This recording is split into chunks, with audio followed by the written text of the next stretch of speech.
Hi friends! Okay, so I am super excited to show you a couple of culling methods that I use for selecting my wedding pictures for to deliver to brides and grooms and or brides and grooms or whatever.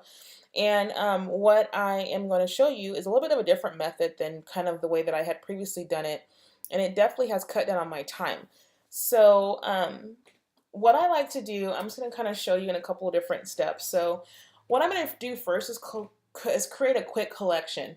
So instead of me going through and looking at this picture and going, I don't like that one, I'm going to reject it.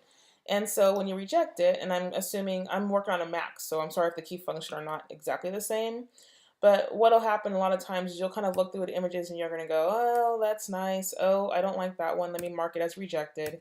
I like that one. I'm going to mark it as a pick. I like that one. I'm going to pick it. And so on and so forth, right? So then you have all of these images that you have indicated that are rejects. And this one's actually not a reject, but and so instead of me actually going through 2,000 images and then selecting rejected images, I go through and select the ones that I actually know I'm going to edit and that I'm going to deliver to the bride.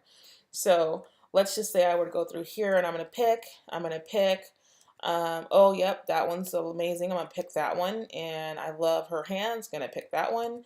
And so instead of me again going through and saying, nope, not that one, not that one, I'm going to go through and say, yes, that one, yes, that one. So like I'm going to pick that one, I'm going to pick that one.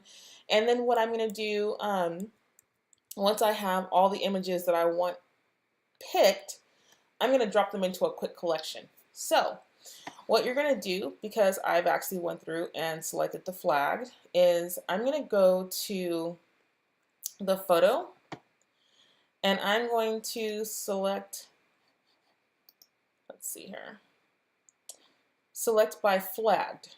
Okay, so now it's going to take all of the images that I have flagged as a pick, and I'm going to just grab right in the center of the picture here, and I'm going to drag those right into that quick collection. Bam.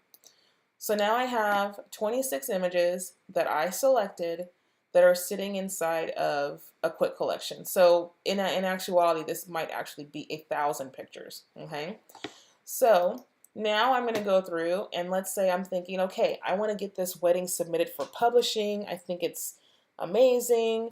And so you can actually go through and rate the images. So, or you can color code them. So for example, if I know that this picture is a phenomenal picture and I want to put this up on my website, then I might go through here and go, okay, so let me see. Oh, this picture, I'm in love with it. I might hit the number 5. The 5 will give me a 5-star rating. So that one I know is going to be a website picture. Okay, so I look through here. Okay, this is nice. Oh, I love this one. This is a 5. So I'm going to give that a 5-star rating. So let's say I get to here and I'm like, these are nice, but they're oh, this is a 5. I'm going to give it a 5-star rating. So now I have the images selected that I'm going to put up on my website. This is the way that I think through this, just so you guys know. So then I'm going to go through File. I'm going to go to Edit. I'm going to select by my 5-star rating here. Okay, so there's 3 pictures that should match that. And then I'm going to export it, and I'm going to export it into a whole other catalog that's specifically just for my website pictures.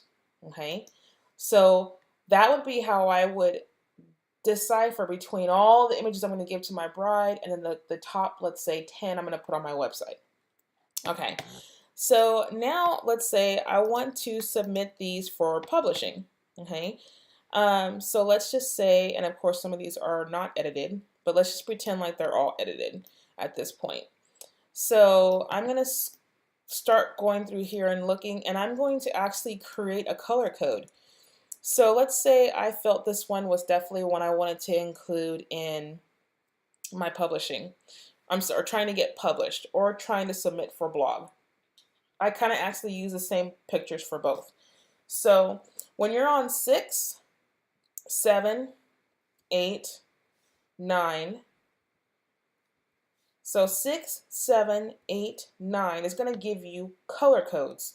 So I always just pick the easiest one. For me, it's 6. I'm going to go mark it as a red. So that one's red. That one is what I would consider to be a picture I would want to try to get published. That one's definitely red. So I'd go through, okay, love that, red. Love that, red. And so now I've selected all of my images that I want to use for my blog and that I want to try to get published if that's the route that I'm going to try to go.